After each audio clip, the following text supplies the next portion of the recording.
IT कंपनियों के शेयरों के लिए फरवरी का महीना बेहद बुरा साबित होता दिख रहा है। निफ्टी आईटी इंडेक्स इस महीने अब तक 20% से ज्यादा गिर चुका है और अभी महीना खत्म होने में कुछ ही दिन बाकी हैं। ये गिरावट सितंबर 2008 के बाद सबसे बड़ी मंथली गिरावट बनती दिख रही है। सितंबर 2008 वही समय था जब ग्लोबल वित्तीय संकट की शुरुआत आई थी। साल की शुरुआत से अब तक इंडेक्स के सभी 10 शेयर 10% से ज्यादा टूट चुके हैं। इनमें से 6 शेयर केवल 2 महीनों में 20% से ज्यादा गिर चुके हैं। निफ्टी आईटी इंडेक्स में इस साल सबसे खराब प्रदर्शन करने वाला शेयर कोफोर्ज है। साल के सिर्फ पहले 2 महीनों में ही ये शेयर करीब 25% गिर चुका है। 2022 के बाद ये इसका सबसे खराब साल बनता दिख रहा है। 2022 में ये शेयर 35% तक गिर गया था। हालांकि शेयर को कवर करने वाले 38 में से 29 एनालिस्ट अभी भी इसे खरीदने की सलाह दे रहे हैं। उनका मानना है कि मौजूदा स्तर से इसमें 51% तक की तेजी आ सकती है। विप्रो आईटी इंडेक्स में इस साल दूसरा सबसे खराब प्रदर्शन विप्रो का रहा है। इसका शेयर करीब 23.5% गिर चुका है। 2022 के बाद ये भी इसका सबसे खराब साल माना जा रहा है। 2022 में विप्रो के शेयरों में 45% की गिरावट आई थी। विप्रो को कवर करने वाले 47 में से 10 एनालिस्ट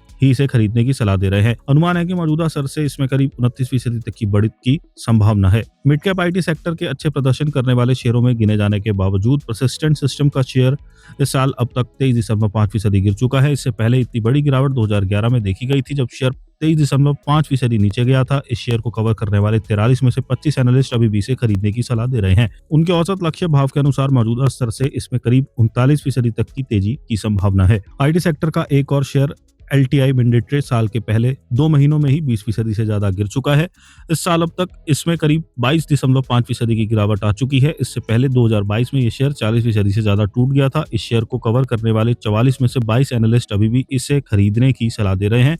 उनके औसत टारगेट प्राइस के अनुसार मौजूदा स्तर से इसमें करीब 36 तक की तेजी की संभावना है। देश की दूसरी सबसे बड़ी आईटी सर्विसेज कंपनी इन्फोसिस का शेयर इस साल के पहले 2 महीनों में अब तक करीब 20% गिर चुका है। 2008 के बाद ये इसका सबसे खराब साल माना जा रहा है। उस समय 2008 में शेयर में 37% की गिरावट आई थी। इस शेयर को कवर करने वाले 52 में से 37 एनालिस्ट अभी भी इसे खरीदने की सलाह दे रहे हैं। उनके औसत टारगेट प्राइस के मुताबिक मौजूदा स्तर से इसमें करीब 37% की तेजी की संभावना है। निफ्टी आईटी इंडेक्स में बाकी गिरने वाले शेयरों में एम्फेसिस शामिल है जो करीब 20% नीचे है। TCS में लगभग 19% की गिरावट आई है जबकि SCL टेक करीब 16% टूटा है। ओरेकल फाइनेंशियल में लगभग 15% की कमजोरी देखी गई है और टेक महिंद्रा करीब 12% गिरा है। यानी इस साल आईटी सेक्टर के अधिकतर बड़े शेयरों में दबाव देखने को मिल रहा है। एनालिस्ट का मानना है कि AI से जुड़ी चिंताओं और वैल्यूएशन डी रेटिंग ने सेक्टर पर दबाव बनाया है। अब बाजार की नजर इस बात पर है कि क्या AI से जुड़ी चिंताएं वास्तविक रेवेन्यू पर असर डालती हैं या ये गिरावट एक ओवर रिएक्शन साबित होती है। फिलहाल आईटी सेक्टर भारी अस्थिरता के दौर से गुजर रहा है।